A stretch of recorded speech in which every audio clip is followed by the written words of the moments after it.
Hello and welcome to SchoolHouse, Equity in Education. I am your host, Allison R. Brown, Executive Director of the Communities for Just Schools Fund, or CJSF, where we provide resources and support to community-based organizations that are working to ensure equity in their schools. Go to cjsfund.org to subscribe to our e-newsletter. If you're tweeting, follow me at Allison R. Brown and tweet about the show with the hashtags C4JS with the number 4 or Communities for Just Schools, again with the number 4. So I am super excited about today's episode of SchoolHouse. I'm excited for a couple of reasons. So first, because I have the great privilege today to talk to Miss Karyn Parsons. Many of you know Karyn from her role as Hilary Banks on the Fresh Prince of Bel-Air, absolutely one of my favorite shows when I was a teenager. But I'm mostly excited to talk to Karyn about what she's been up to lately. Karyn is the founder and president of Sweet Blackberry, which brings little-known Black heroes to young people. Karyn, welcome to SchoolHouse, and thank you for being on the show today. Thank you very much, and thank you for having me here. I'm glad to be a part of this. What is Sweet Blackberry? Well, we're a nonprofit organization, and I started with the intention, the idea of bringing these stories to kids, little-known stories of African-American achievement that I was discovering. I felt like these aren't stories we ever hear about. My mother was a librarian. She headed the Black Resource Center in her library in Inglewood, and she'd find stories that she thought were really interesting, and she would call me. When I was on Fresh Prince, actually, during that time, she would call me, and she would let me know about these stories, and she'd tell me these fascinating stories. And one in particular, the story of Henry Box Brown, an enslaved man who nailed himself to freedom in a box. At the time, I heard it and I was, I couldn't believe I'd never heard a story like this. I thought it was the most incredible story. I would tell my friends, they hadn't heard it. Nobody knew of it. Mm-hmm. And the internet at the time wasn't what it is right now. It's growing so quickly. And, there was very little information on this man. And I thought, well, this just makes such great sense for a story for kids, like a book, and I just could feel, the man inside of a box, and this whole escape, and he's triumphant. I mean, he made it in the end after this very long journey by train, by wagon, by boat. I mean, all of this, and finally he is released from the box, and because he has crossed state lines, he is a free man, and went on to talk about that for the rest of his life. And I just found it so fascinating. And that became the impetus for the Sweet Blackberry series, where I would take, right now I find stories that we just don't hear about so much. In the schools, we hear about a handful of stories about Black history, all incredible stories, mind you, but we keep hearing the same ones. And to me, not only do we risk losing the other stories, not only are we not hearing the whole picture, because these are American stories, I believe that we send a dangerous message as well. When we only tell about a few stories, then the message, the subliminal message that's being told is that every now and then a special Black person comes along and does something. And I think that's what a lot of Americans think, is that, there were a few Black people that did some great things. And, a handful of them. And that's how children of all races and here in this country grow up thinking about the contributions of Black people. They think of them as sporadic things that happen here and there, as opposed to the truth, which is that Black people are such a large part of the fabric of this country and literally built so much of this country. Yeah. And I think if children get that message early, not only learning about these people and all of those, how inspiring and empowering those stories are, but also in terms of race, if we all get those stories early, these are geared towards young kids, their whole idea of the landscape of race is different. Their whole vision is different for their value, what they see their value as, what they see their neighbor's value as, is different if they see that, this is who I came from. This is what we've done. There's a short video on your website about the organization, and in that video, you talk about the social experiment that was designed by Doctors Kenneth and Mamie Clark, who are certainly heroes in their own right, and Their experiment was utilized in the Brown versus Board of Education litigation strategy to really demonstrate the significant harms that segregation was actually causing Black children. Right. Talk about that experiment and how it moved you to create Sweet Blackberry. First, let me clarify for people who are listening and don't understand, because I wasn't very clear. The Sweet Blackberry film, as it is right now, they're films. They're short animated films for children, and they're for young children, aged probably 4 to 7. Although we have a larger audience that looks on, we found older siblings and parents because of the content, because of who we were talking about. I think everyone's always fascinated, and so that's how we're reaching people right now. Although we plan on having a lot of other mediums, so I just want to be clear on what that is. But this experiment that was done, and a lot of people have heard of it, where they take a black doll and a white doll and they present them to a young child, and they ask them to choose which doll is the better doll, is the prettier doll, is the smart doll, is the nice doll. And they ask Black children this, and resoundingly, the child picks the bad doll is the black doll, the good doll is the white doll, the ugly doll is the black doll, the pretty doll is the white doll. We see this over and over again, and even in recent years when they've done this again to see the outcome and see how things have changed, we find that very little has changed. Mm-hmm. To me, that was devastating because they're really, really little kids. Mm-hmm. They're so strongly influenced by what's outside of them to get these messages.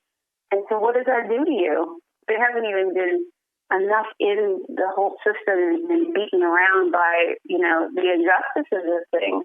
Some of these kids are like 5 years old, they're being asked this, and they're saying, they're identifying what looks like them as bad. Mm-hmm. I found that to be incredibly disturbing, as I think all of us do. Yeah. And something that needs to be addressed and needs to be acknowledged. And I think that's really important, is to look at this and go, you can't deny this, and you can't also, we're seeing it happen now.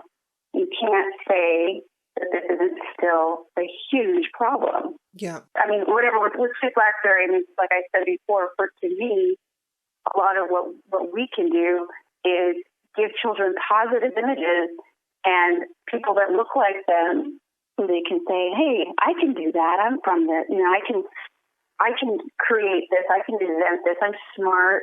I'm inventive. I'm courageous. Mm-hmm. I can be faced with a huge challenge, a big obstacle, and make something incredible happen. And so I think that's what we're able to give them. As well as, and like I said, these are American stories. These are not exclusively for Black children. Mm-hmm. These are for everyone. And I think it's important. There's a lot for everyone to gain from witnessing these or reading about these people or witnessing these films.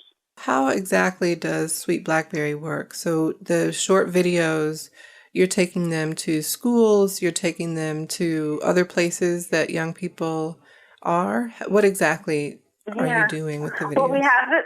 There's short animated films that can be, parents can purchase them, that's what many people do. They purchase them and they have them in their home. So for entertaining their kids, it's not all fiction, it's not all cartoons. These are educational, but they're entertaining. And that was really important to me. Because for me, in all honesty, when I grew up, I hated history. Yes. I love it now. Me too. And you had to memorize dates, and everybody was like, this is important. Without the explanation of why. There was never that connection to why do I need to know that random date. It's exactly true. Mm-hmm. It was just that they knew it was important, so they came at you with all this, it's important. You have to know this. You must. And then I think the best history teachers don't do that. Yeah. The best history teachers, let's face it, they bring it to where you are, which is what I really wanted to try to do, which is talk to them about people that fascinated them that they can relate to. It's like Little Red Riding Hood, for instance. We know everything about Little Red Riding Hood, right? Tell it like it's something fascinating and wonderful, and then they'll soak it all up. So even if these stories can't get as in depth as you would like, when I sat down to write The Journey of Henry Box Brown, I realized, what have I taken on? This is slavery. Little kids. How do I tell them about this? So you tell them what you can in the best way that you can. You don't hold back too much. You have to hold back some, obviously. Mm-hmm. but they can take a lot more than you think. They're ready for it if you tell them the right way. But I think that's really important, is to bring it to them, where they live, what they can relate to, how they can get into it, and make it entertaining. So the whole idea is to bring these engaging stories to kids, pull them in, and I've done that if the parents purchase the DVDs and they have them in their home. Mm-hmm. We're also available on Netflix right now, so you can stream the films through Netflix. We sell a lot to the school system, so we had a lot of orders for schools and libraries, and I often visit schools.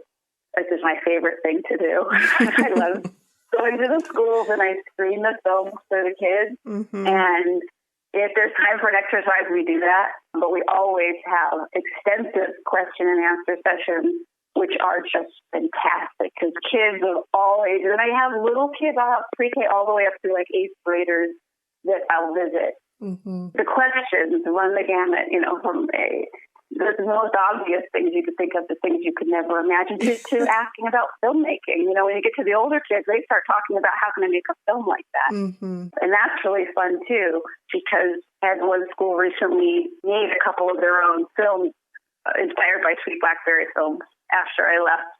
And that was great to see these guys research and find their own stories in Black history, really good ones. Mm-hmm. And they told their own story about this person in a really, in their own short time, but very full and enriching. It was great. It was so good to see them inspired that way. Yeah. So there's all these different angles from all ages, and like I said, different questions. If you're talking to a 5-year-old, the questions you get just blow your mind. They always surprise me.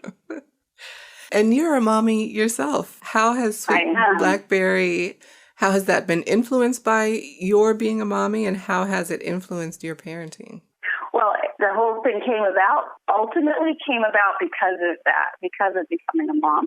I was on Fresh Prince when my mom was telling me these stories, mm-hmm. and I would write down extensive notes and research and put all this stuff together for a story I wanted to do. And then I'd discover other stories. And then I'd go back to Fresh Prince and go back to shopping or whatever the heck I was doing back then. I'd go back to living like, the high life. And I would forget, about it. And then I would go back to it, and I'd be very serious, and then I'd go back to my, fluffy life. Yeah. It was very fluffy. Understandably, yeah. And it should be, right? Mm-hmm. To a degree, as well, it should have been. And I have no regrets about that. But I would forget about it. It never went away, though. And when I was, flash forward years later, married to my husband, we were expecting my daughter. And when I was pregnant, I just was always talking about this idea and about Henry Box Brown. And my husband is a filmmaker. He's an independent filmmaker. Mm-hmm. And so he doesn't wait. And that's what he does. He makes things happen. He has to go out and just like boom, boom, boom, just start making things happen. Mm-hmm. He writes his own stuff and he films his own stuff. And my background was as an actor, right? Mm-hmm. So you wait for your agent to call you. You wait for the call back. It's a much more passive role. Yeah. You try to be prepared when the opportunity comes, but that's not your habit, is to go out there and make it happen. Mm-hmm. So it was a new muscle for me to use. And my husband said, because of what he comes from, he said, you need to stop talking about this. And just do it. Do it. Yeah. And I didn't know where to begin. So I'd tell friends, I'd call people, and I'd say, this is this thing I'm trying to do. I'm interested in. Do you know anybody who... And initially I wanted to do books. Mm-hmm. I quickly found out that books were going to be difficult, because I thought at the time I needed a publisher. Now, self-publishing was not the option that it is now, the mm-hmm. easy option that it is now. But making your own film, pressing your own DVDs, getting that done was something I knew I could do pretty easily. Mm-hmm. I had friends who were having children at the time who were feeling very confused about popping a DVD in for their kids. Yeah. Everybody was like, sometimes I just need a quick respite. I just need a break, to go wash the dishes or do something, but I feel bad putting them fun of something. And I thought, well, this is a good opportunity for them to put them in front of something they'll feel good about. That's right. It's entertaining, but it's serving something. It's nurturing them, giving them something. And so then I just started asking people, and I talked to someone who said, I know an animator, and I know that, the next thing you know, friends were saying, people that I knew for completely different reasons would be like, hey, I think I might know somebody who you could talk to. Mm-hmm. And that was a lesson I really came away with the experience, from this whole experience. You don't realize your arsenal of, with just your friends and people mm-hmm. they're right there to provide you with all sorts of answers and help. Yeah. People want to help. Mm-hmm. Like I said, I know people for entirely different reasons. Our backgrounds together, our experiences, and when I said I'm trying to do these films for kids, and they quickly connect you with people, and next thing you know, the ball was rolling. And your network is extensive, and I mentioned at the beginning that you played Hilary Banks on the Fresh Prince of Bel-Air, and I think it's fair to say that Hilary, especially early in the show, was a bit self-centered, maybe a bit shallow. I think she was always. I don't think that ever stopped. Is it hard for you now to overcome or reconcile the legacy and reputation of Hilary to advance Sweet Blackberry's mission? Does it create cognitive dissonance for you or for other people? It's a reality that you're stereotyped. People mm-hmm. expect a certain thing out of you. I think for many, many years after the show, that was more of a detriment. Mm-hmm. But at the same time, I have to say this, I've always said this, for all of the and I've had people not get me audition for things that I knew I was actually good for in a couple instances. Mm-hmm. I would have been well cast for, because they said, oh no, I know what she does. Mm-hmm. So it's kept some doors closed, sure, and people, without a doubt, I can see the look in people's eyes sometimes when there's a little glaze over because they feel like they know who you are, and they're making assumptions about you. They just think they know you, and you can't penetrate it. Mm-hmm. That's unfortunate, but more times, what definitely outweighs that are the times that people have opened their doors to me. Yeah. Sure, some people wouldn't see me, but more than that, I've had people give me the benefit of the doubt, or at least want to talk to me where they wouldn't have before, because there's a familiarity now. They feel like, I know who she is. Mm-hmm. Oh, I know her. It definitely is.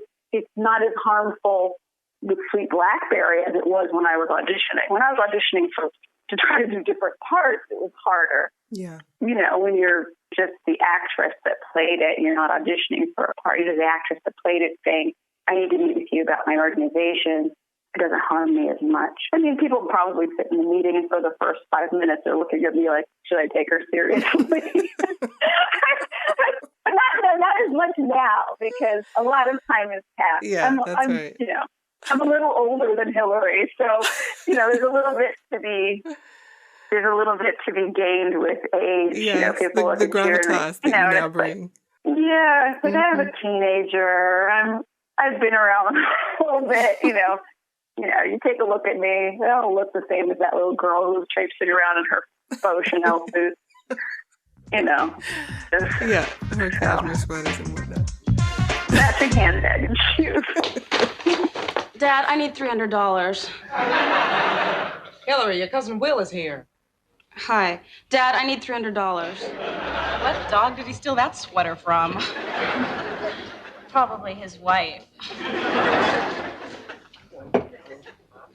Good God, who shot the couch? Hilary's tragic.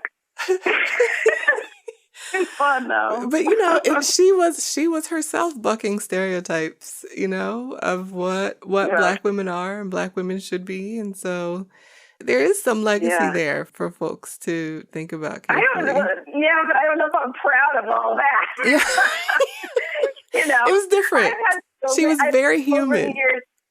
Well, that's the good thing. I'm glad that I got that across, and the writers were really good about that.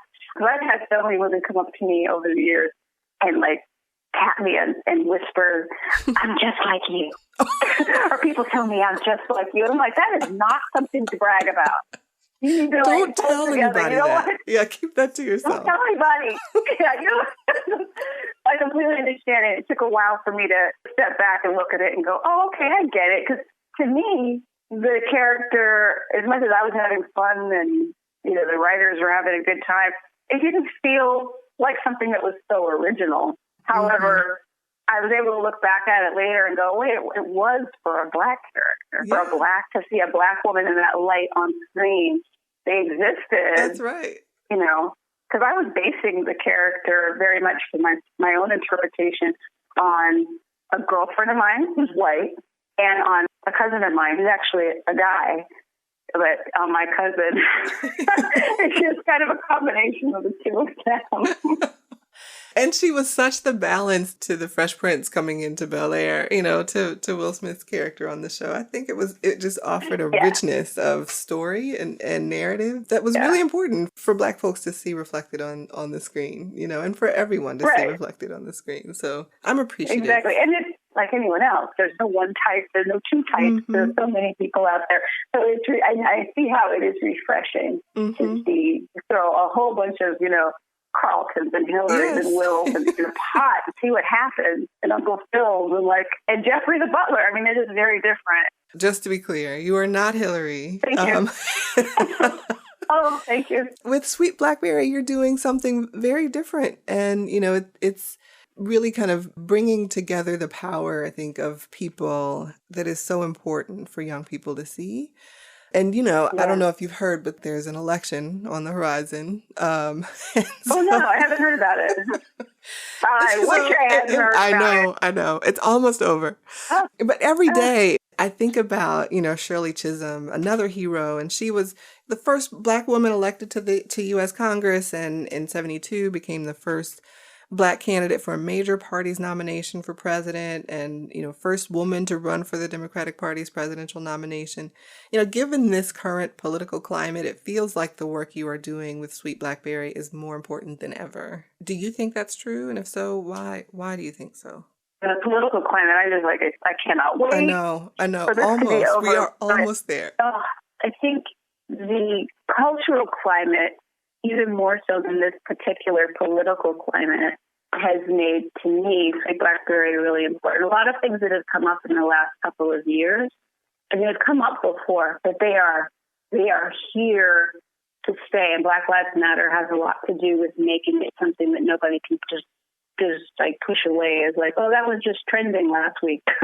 The capturing on film, murders, these atrocities is not something that will just be fleeting, and they're not allowing that. And I think people aren't allowing that. And so I think it's something we're having as a country to reckon with our history. And I think in that regard, that's really important. The work, I feel, of Sweet Blackberry and what we're able to offer children and everyone, parents, I think is something that's really important. It's been a really trying and difficult and painful time. Yeah. And I think that what the election has brought up definitely in terms of a candidate who has, I think, helped empower some really deplorable types, dare I say the word.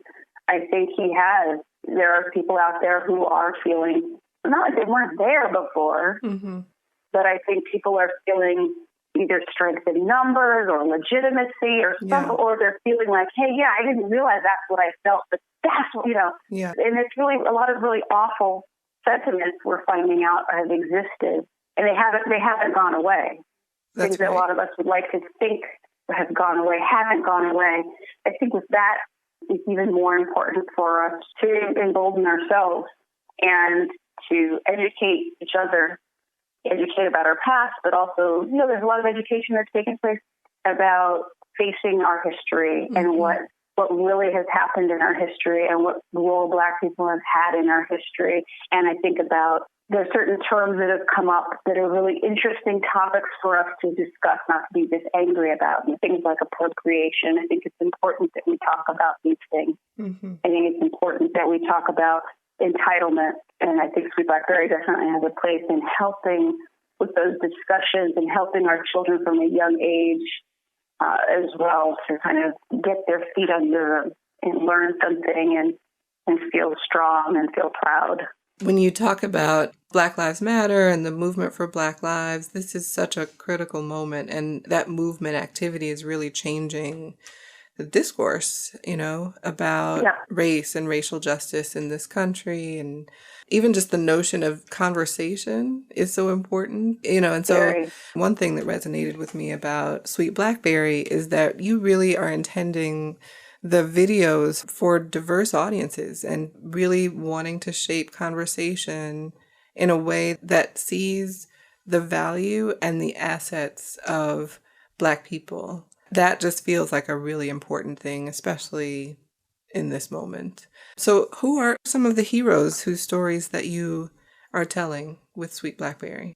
We've told the story of Henry Box Brown.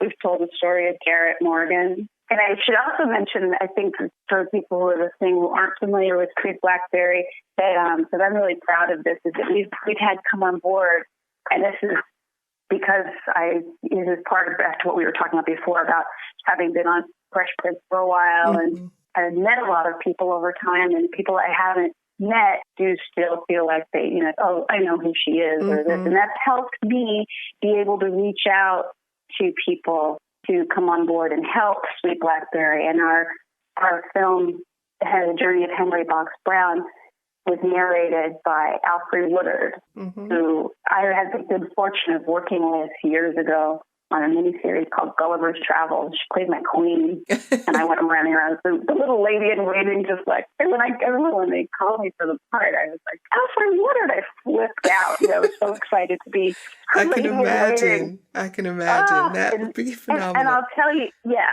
she's amazing, right? Mm-hmm. And then meeting her, getting to know her, she quickly became like, oh, I want to be Alfred. I want to be Alfred. I want to be like her when I grow up. I want to be like Alfred. She's she's a very dynamic, beautiful lady in so many respects. I was very fortunate. And when I was writing Journey of Henry Box Brown, Alfred's voice came into my head reading it at some point. And I thought, oh, I have to call her and ask her. And she said, yes. So we have Alfred on that. And then we did Garrett's Gift, which is the story of Garrett Morgan, the inventor, who invented, among other things, the traffic signal, which is what our story focuses on, which, is great for our audience because they're at that age where they're learning about traffic signals and crossing the street, and they're down on that level, which, that's a part of their everyday is traffic, and they're small, they're kids, cars, these are things that are big to them, and it also deals with a young man who's creative energy and lots of energy and ideas gets him into trouble often. And he finally is able to find his focus as a young man and invent the traffic signal. And Queen Latifah, who did a couple episodes of Fresh Prince, so I know her from there. Actually, Will Smith is the one who said, Dana needs to do one of these, Dana, Queen Latifah. He said, Dana needs to do one of these. And so he called her and asked her if she would do it, and so we talked, and she came on board, and she's fantastic. And then the story that we completed last was the story of the first Black prima ballerina, Janet Collins.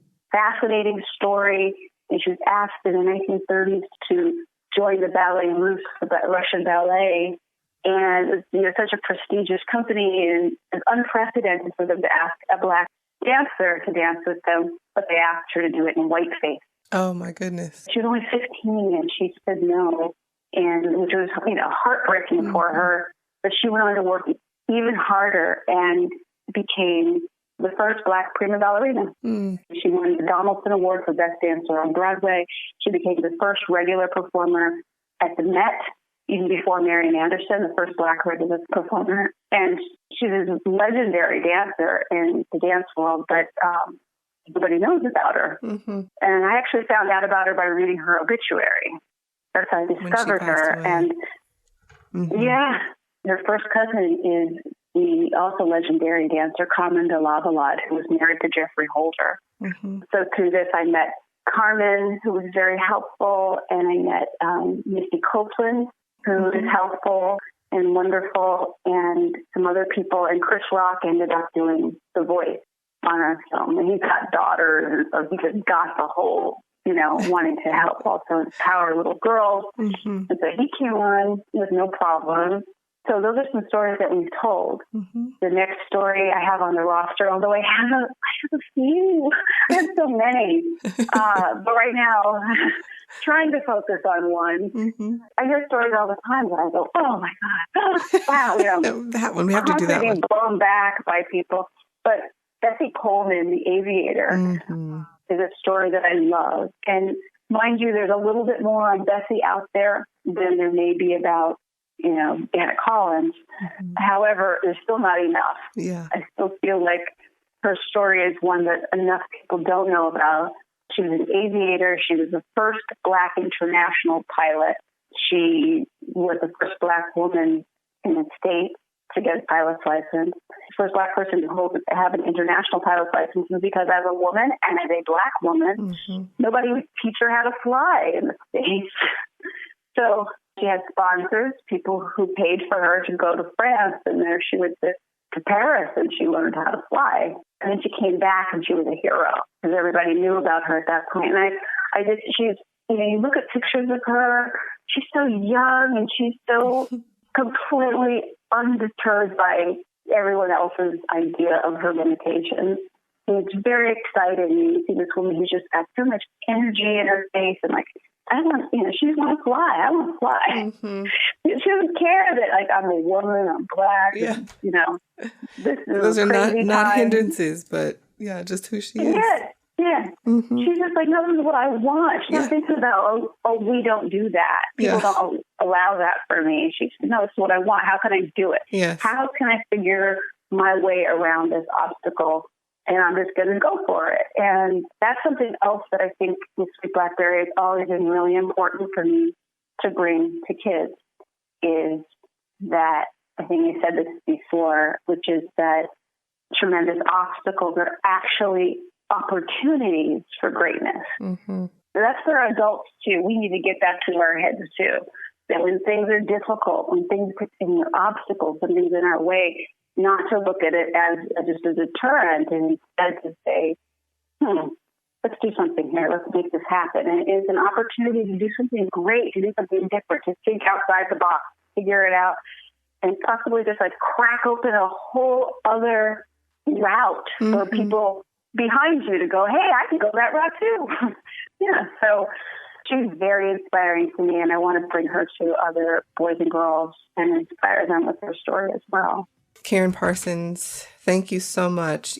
You're an actress, and so certainly the power of story and storytelling must be very clear for you. And I really appreciate what you're doing to bring story to all of us and to really bring the stories of those whose stories aren't out there enough to the world. So thank you so much for what you're doing, Karyn, and for being with us on Schoolhouse today. Thank you. I appreciate you having me and wanting to get the word out about what we're doing. You have been listening to a conversation with Karyn Parsons, who played Hilary Banks on the Fresh Prince of Bel-Air and is the founder and president of Sweet Blackberry. Karyn, if folks want to get more information about you and about Sweet Blackberry, including how to donate, where can they find you online and in social media? They can go to sweetblackberry.org.